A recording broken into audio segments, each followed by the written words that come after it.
Stop everything, because what just happened today might quietly change the entire direction of this team.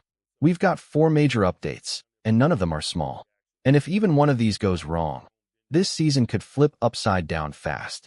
Before we go any further, make sure you're subscribed, because the way this situation is unfolding, you're going to want every single update as it drops. Now let's get into it. The biggest headline right now starts with Broderick Jones, and this is not the kind of news you want to hear heading into a crucial offseason. Because according to league sources, he suffered a setback with that neck injury from last season, and now everything is up in the air. We're talking about uncertainty around training camp, uncertainty around the start of the season, and suddenly, a position that looked stable doesn't feel so locked in anymore. And here's the real question nobody wants to ask out loud. What if he's not ready? Seriously, what if this isn't just a minor delay? What if this lingers? Because now you're looking at a situation where the team has to start thinking about contingency plans. Not panic mode, not yet, but definitely awareness mode. And in the NFL, that line between "we're fine" and "we've got a problem" can disappear real quick. Now, to be fair, this isn't a complete disaster, at least not yet. Because there's a name that's quietly sitting in the background right now, and honestly, not enough people are talking about him. And that's Dalvin Cook. You look at what he did late last season, and it wasn't just serviceable, it was promising. He didn't look overwhelmed. He didn't look like a liability. In fact, there were stretches where he looked like a legitimate starting option. And that matters. Because if Broderick Jones isn't ready, you're not throwing someone out there blindly. You've got a guy who's already shown flashes. A guy who's already been in the system. A guy who might actually deserve a real shot. But here's where things get complicated. Because this injury news drops right before the draft, and now the entire conversation shifts. Do you suddenly prioritize tackle? Do you spend a high pick just to protect yourself? Or do you trust what you already have? That's the internal debate right now, and it's not as simple as people think.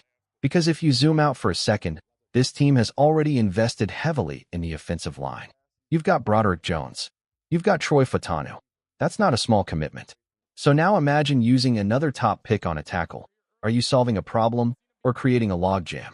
And more importantly, what about the other needs? Because let's be real, this offense still needs juice. There's still a gap at receiver. There's still instability at left guard. There are multiple areas that need attention. And if you go all in on tackle early, you're sacrificing help somewhere else.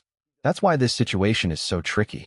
Because yes, you could go after a guy like Spencer Fano or Caden Proctor, players who have the size, the pedigree, the upside. But here's the twist. A lot of scouts don't even see them as pure tackles at the next level. There's a growing belief that their skill sets translate better to guard. So now you're not just drafting a tackle, you're drafting versatility. And that might actually be the smartest move. Because if you bring in someone like that, you're not forcing them into one role. You can plug them at guard immediately, stabilize that position, and still keep them as emergency depth at tackle if things go south. That's how you protect yourself without overcommitting. That's how you stay flexible. But again, it comes back to trust. Do you trust Dalvin Cook enough to hold things down if needed? Do you trust that Broderick Jones will recover in time? Or do you play it safe and invest early? This is the kind of decision that doesn't just affect week 1, it affects the entire season. And we're just getting started. Because while that situation is developing, there's another storyline that's been dragging on, and it's starting to get a little frustrating. Let's talk about Aaron Rodgers. Because here we are, deep into the offseason, and there is still no decision. Nothing. No commitment. No timeline. Just waiting.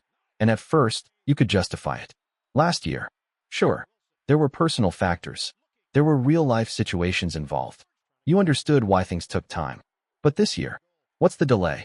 That's the question everyone's starting to ask. Is it about the off-season program? Is it about avoiding those early workouts? Is it about managing his body, conserving energy, picking his spots? Because if you look at it from his perspective, maybe it makes sense. This is a veteran who's seen everything, done everything, played at the highest level for years.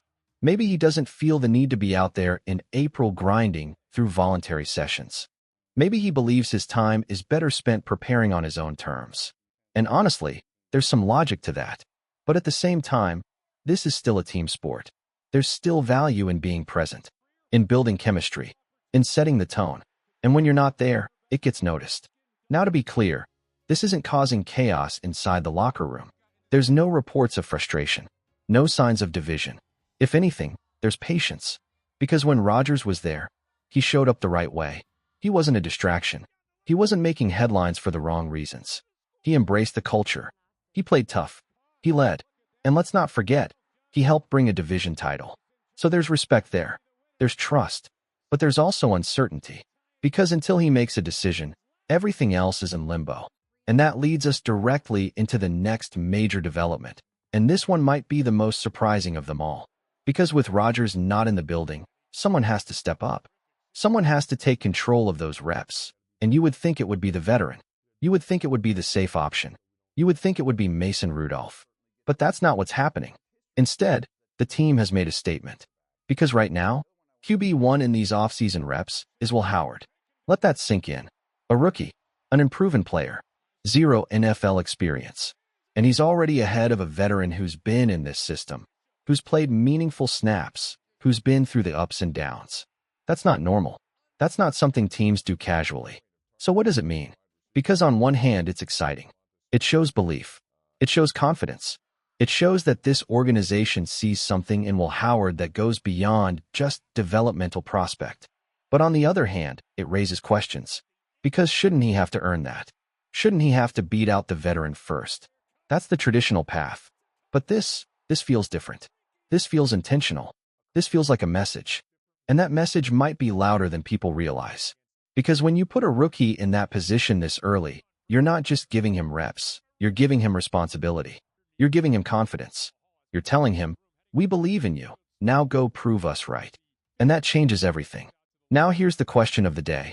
Do you think Will Howard actually deserves to be ahead of Mason Rudolph right now? Or is this team taking a risk that could backfire? Because this is where things start to get real. Mason Rudolph, we know what he is. He's steady. He's reliable. He's experienced. You're not expecting him to suddenly become elite, but you know he can hold things together. There's value in that. There's safety in that. But with Will Howard, it's all projection. It's all potential. It's all what if. And that's both exciting and dangerous. Because if it works, you might have something special. But if it doesn't, you've just fast-tracked a player who might not be ready. And in the NFL, that can go sideways fast. But here's the bigger picture. This team isn't playing scared. They're not just sticking to safe decisions. They're taking swings. They're betting on upside. They're trusting their evaluations. And that tells you something about where this organization is mentally right now. They're not content. They're not satisfied. They're looking for the next leap. And every single one of these updates ties into that. The offensive line uncertainty. The waiting game with Aaron Rodgers. The aggressive move with Will Howard. These aren't isolated stories. They're connected. They're pieces of a bigger puzzle. A puzzle that's still being built, still evolving, still unpredictable. And that's what makes this moment so intense. Because we're not just watching news unfold. We're watching decisions that could define the entire season. So now it comes down to this. Do these moves come together? Or do these risks start to crack under pressure? Because one thing is clear. The margin for error just got a whole lot smaller. In the next few weeks, they're going to tell us everything.